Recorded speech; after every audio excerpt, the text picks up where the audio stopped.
It's 11:30 a.m. and this is Observer Radio News. Good morning, I'm Michael Gibbons. It's 8 degrees and sunny outside our East York studios. In the news today, GM Canada has announced that it will invest over $230 million at its engine plant in St. Catharines. The move will secure up to 400 jobs there. GM also plans to invest almost $900 million to upgrade 5 other plants in North America. The upgrades aim to help GM build more fuel-efficient engines. The expectation is that about 1,600 jobs will be retained or created in Canada and the U.S. The other plants being upgraded are in Defiance, Ohio, Bedford, Indiana, and Bay City, Michigan. The former guardians of 7-year-old Caitlin Sampson will go to trial for charges of first-degree murder in the child's death. Justice William Wolski ordered Donna Irving and Warren Johnson to stand trial yesterday. This came at the end of a 49-day preliminary hearing at College Park Provincial Court. Detectives discovered Caitlin's body on August 3, 2008, inside an apartment in Parkdale. Police said her injuries were the worst they'd ever seen, and the murder shocked Toronto. Irving and Johnson are expected to appear in court on May 19th. And a 2-day meeting of G8 development ministers began this morning in Halifax. This comes following the federal government's announcement that it will not fund abortions in its G8 child and maternal health care plan for developing countries.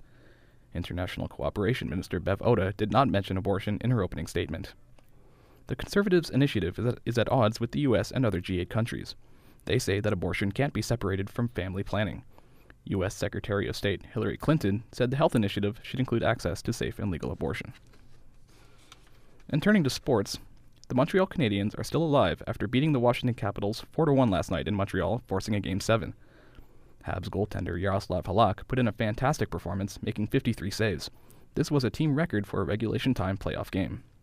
Game 7 will take place in Washington on Wednesday. Also last night, Chicago Blackhawks beat the Nashville Predators 5-3.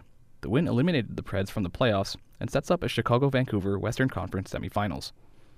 The Boston Bruins also won their series against the favorite Buffalo Sabres last night with a 4-3 victory. And the Coyotes and Red Wings play their Game 7 tonight in Phoenix. And in baseball news, the Boston Red Sox beat the Jays last night in Toronto by a score of 13-12. The marathon game lasted 4 hours and 3 minutes. And fresh off their Olympic debut, high schoolers Vanessa Crone and Paul Poirier are off to the World Figure Skating Championships. A month ago, the Scarborough ice dancing pair placed 14th overall in Vancouver at the 2010 Winter Olympics. As members of the Scarborough Figure Skating Club, Crone and Poirier have energized fellow skaters. Club office manager Martha Finnerty says the pairs set realistic goals and achieved them. Before it was all these, people in other clubs and other places in the world that made it to the Olympics, and now it's their teammates that have made it to the Olympics, and so can they. Paul and Vanessa started here in their dance program. They've started here in the dance program, and so they know it's achievable, and it's just inspired them to work even harder for their goals this year, too. The pair will be facing stiff Canadian competition at the event. Reigning Olympic ice dancing gold medalists Tessa Virtue and Scott Moore will also be competing. The ice dance competition at the Worlds is expected to start on March 23rd in Turin, Italy.